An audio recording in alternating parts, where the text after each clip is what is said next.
નમસ્કાર. આજે આપણે વાત કરવાના છીએ તળાજા તાલુકાના રહેવાસીઓ માટેના એક બહુ જ ખાસ કાર્યક્રમ વિશે, સેવા સેતુ 2.0 ગ્રામ્ય. અરે ઘણીવાર એવું બને છે ને કે કોઈ સરકારી કામ માટે તો બસ ધક્કા જ ખાવા પડે.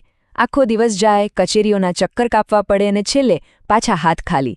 આ અનુભવ આપણામાંથી ઘણાને થયો જ હશે. અને એટલે જ મોટાભાગના કિસ્સામાં સરકારી સેવાઓ મેળવવી એક મોટો પડકાર બની જાય છે, જેમાં સમય અને શક્તિ બંનેનો બગાડ થાય છે. ખાસ કરીને ગામડાના વિસ્તારોમાં તો આ સમસ્યા વધુ મોટી છે. તાલુકે જવાનું, જિલ્લા મથકે જવાનું, પછી જરૂરી કાગળિયા ભેગા કરવાના અને પાછી પેલી લાંબી લાઈનોમાં ઊભા રહેવાનું. પણ સવાલ એ છે કે આનો કોઈ ઉકેલ છે ખરો? જી હા, બિલકુલ છે. અને આ જ બધી સમસ્યાઓના ઉકેલ માટે સરકારે એક જોરદાર પહેલ કરી છે, જેનું નામ છે સેવા સેતુ. આ કાર્યક્રમનો જે મૂળ વિચાર છે ને, એ જ બહુ મજાનો છે.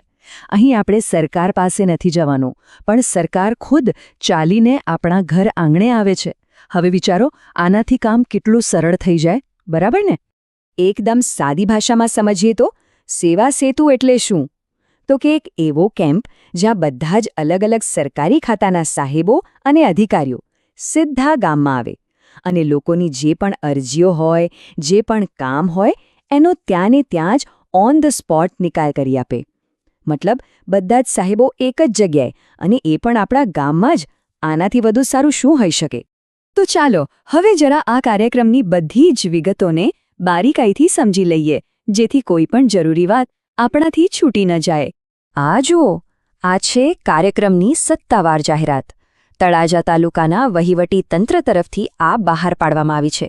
ચાલો, આમાં જે મુખ્ય વાતો છે એને આપણે એક પછી એક જાણીએ. સૌથી અગત્યની વાત, તારીખ.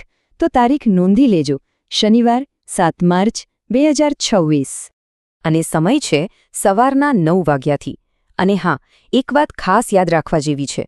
જેટલા વહેલા પહોંચશો એટલું કામ સહેલાઈથી અને જલ્દી પતી જશે. તો પહોંચવાનું ક્યાં છે? સ્થળ છે શારદા મંદિર વિદ્યાલય, પિથલપુર ગામ, તળાજા તાલુકો. હવે જરા સ્ક્રીન પર ધ્યાનથી જુઓ. અહીં 21 ગામોની યાદી છે. એક નજર ફેરવી લો. શું આમાં તમારા ગામનું નામ છે?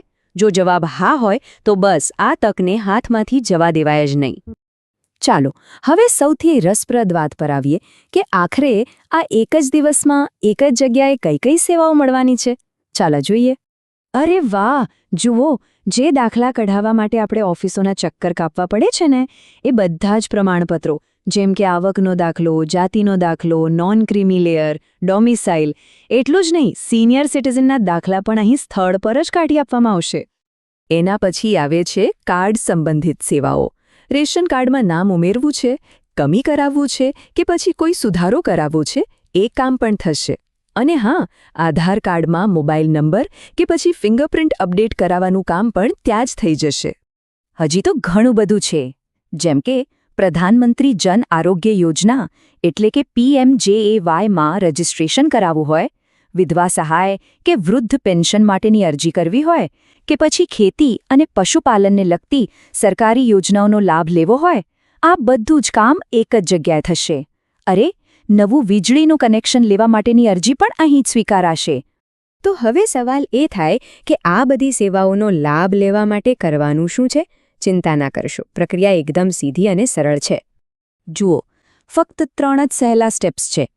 પહેલું, 7 તારીખે સવારે પિથલપુરની શારદા મંદિર વિદ્યાલયે પહોંચી જવાનું. બીજું, અને આ સમય ખાસ નોંધી લાજો, તમારી જે પણ અરજી હોય એ સવારે 9 થી 11 વાગ્યાની વચ્ચે જ જમા કરાવી દેવાની છે. અને ત્રીજું, બસ પછી જુઓ, હાજર અધિકારીઓ તમારી અરજીનો ત્યાં ને ત્યાં જ નિકાલ કરી આપશે.